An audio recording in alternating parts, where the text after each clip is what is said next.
everyone, and welcome to Behind the Warrior podcast. I am your host, Maria Shabla, and today we are very excited to be present at the 10th annual EOD, IED, and Countermine Symposium, hosted by Defense Strategies Institute.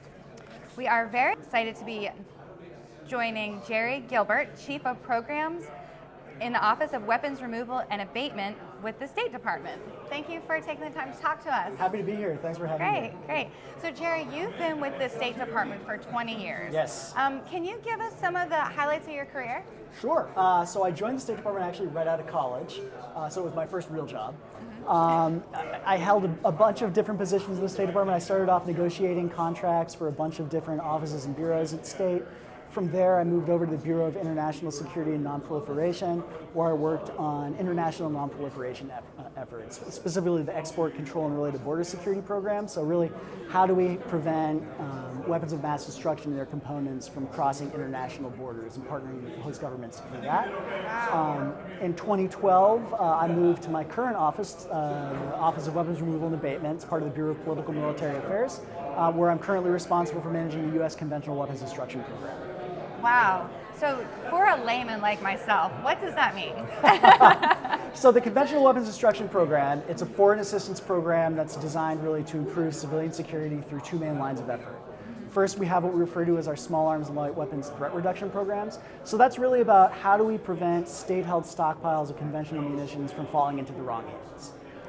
So how do we work with partner governments to make sure the weapons and guns that they have in their own stockpiles don't wind up in the hands of criminal gangs, drug traffickers, and terrorist organizations who will use those things to kill Americans or kill our allies. The second tool in our toolbox for improving stability around the globe are our humanitarian demining programs, humanitarian mine action. That's dealing with things like landmines, unexploded ordnance, and improvised explosive devices that pose an immediate threat to civilians. We have funding and authorities to go in, help find those devices, clear them from the ground, and teach people who live near these things how do you stay safe as you go about your day-to-day life. Wow. Can you tell us about your current role and why you're here today? Sure. So I oversee all U.S. conventional weapons destruction programs globally. All told, our program is active in about 40 countries around the world. Our annual budget's about $350 million. And so when you talk about, we cover both small arms, light weapons, threat reduction, as well as humanitarian demining. My role is to make sure that I and my team have a good handle on what's the global universe of needs, that we're using the funding and authorities we have to the greatest effect where we can. Because our end goal is always to make sure that we're providing maximum return on investment for U.S. taxpayers. And really that's my number one goal, is making sure that we're doing good by the taxpayers and we're using the funding Congress entrusts us with as effectively as possible. Wow. So you have been to this symposium for several years in a row now. Can you tell us why the symposium is so important? The symposium is really a unique event that's sort of, half government talk shop, part industry talk shop, as well as a trade show. There's not a lot of opportunities where you have so many diverse actors from the explosive ordnance disposal world coming together under one roof and all talking about what our respective lines of effort are. Sharing experiences, really making one another more aware of what it is that we're all doing. We all have some, it's a massive universe of challenges that we all face. We all play a role in that, and I think bringing people together to share their experiences, provide new understanding, makes everybody more aware of the other tools that might be out there, makes us all better at doing our own jobs. Amen. We are stronger together. That is the truth. Jerry, it sounds like you are a very busy man. When you are not working hard with the State Department, what do you like to do? Oh man, I got a couple of dogs that keep me busy, constantly bringing me for walks, begging for treats. Beyond that, I love fly fishing. I love getting out in nature, just being quiet. So I spend a lot of time out in Shenandoah National Park, fishing for brook trout, just beautiful, quiet country out there. And I actually recently just got my pilot's license a few months ago. So that's probably one of my favorite things to do, is get out whenever I can.